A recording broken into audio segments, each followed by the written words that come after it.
If you'd like to get into Commander but can't find the money for expensive staple cards, or maybe you just love building a ton of decks all the time, making a deck budget in Commander is actually extremely easy. In this video, I'm going to go over all my tips and tricks to make any Commander deck budget friendly, and hopefully you can take away some good stuff from this video. Also, I'd like to point out that both my first two videos have gotten over 1,000 views each, which I'm incredibly grateful for. So to you watching the video, yes you, Robert, thank you for your time. First, I'm going to address the big fake elephant in the room.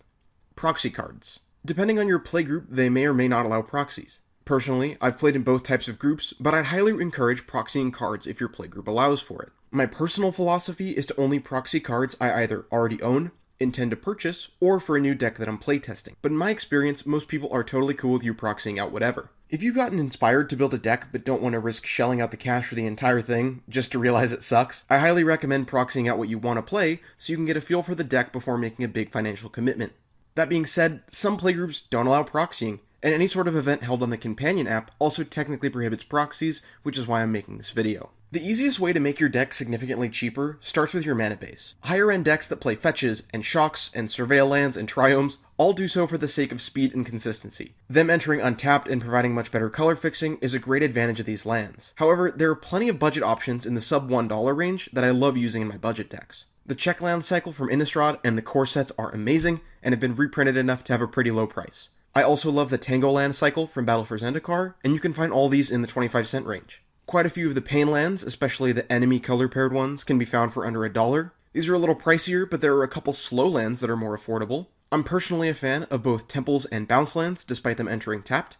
I think these are the best budget-friendly lands that enter tapped. And I also like the Shadows over Innistrad Reveal Cycle land in 2-color decks. A lot of the time they can end up untapped if you plan ahead. That reminds me of another thing I want to talk about, which is the number of colors in your deck. Having a deck that plays more colors automatically makes your mana base more expensive, which is definitely something to keep in mind. The tapped tri-lands from Khans of Tarkir are all inexpensive though, and can help with color fixing in a deck with 3 or more colors. Overall, the amount your deck gets better by running a shock land instead of a pain land, for example, is probably minuscule. My final tip to make your mana base cheaper is to just play more basic lands.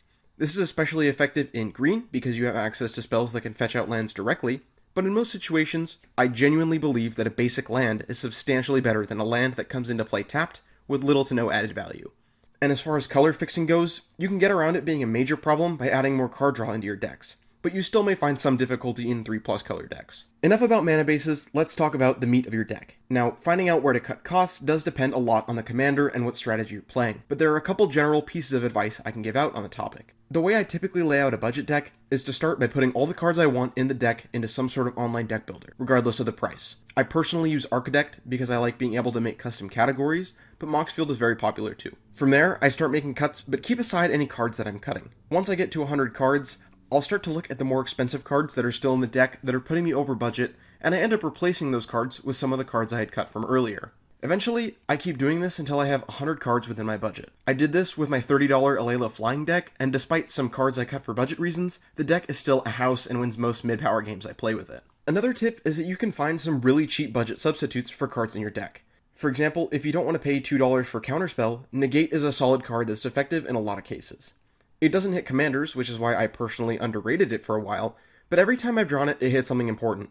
There's so many cases where a card you want has a diet version that can still do a similar job.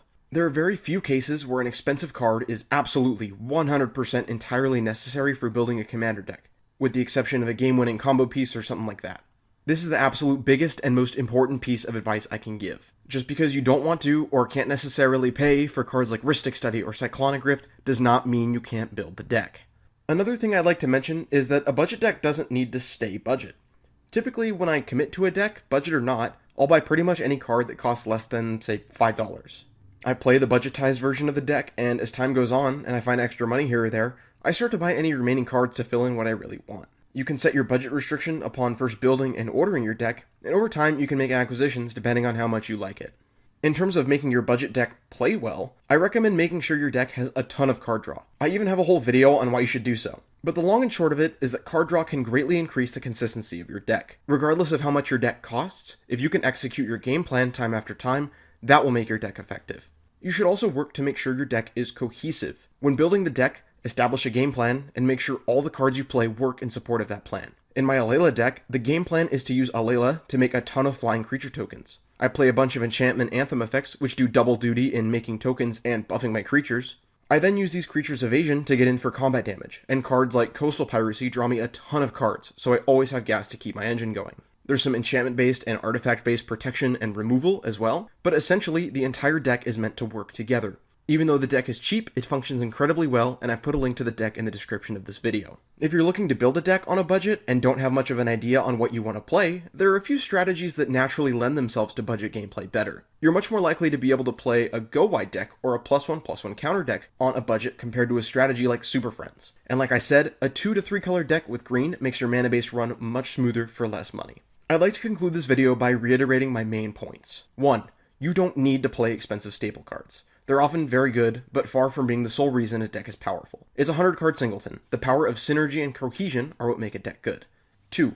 A budget deck doesn't need to remain budget. If you spend $25 on a deck and fall in love with it, make some upgrades. Outside of a personal or playgroup deck building challenge, the budget of a deck is an arbitrary number you choose. 3. Start building the deck you want even if it's over budget, and you can make cuts and replacements to get it within your desired budget. I hope you all enjoyed this video, and make sure to subscribe for more. If this video hits 1 million likes, I'll build a budget Angus Mackenzie Turbo Fog deck and post it on here for you all. Thanks for watching!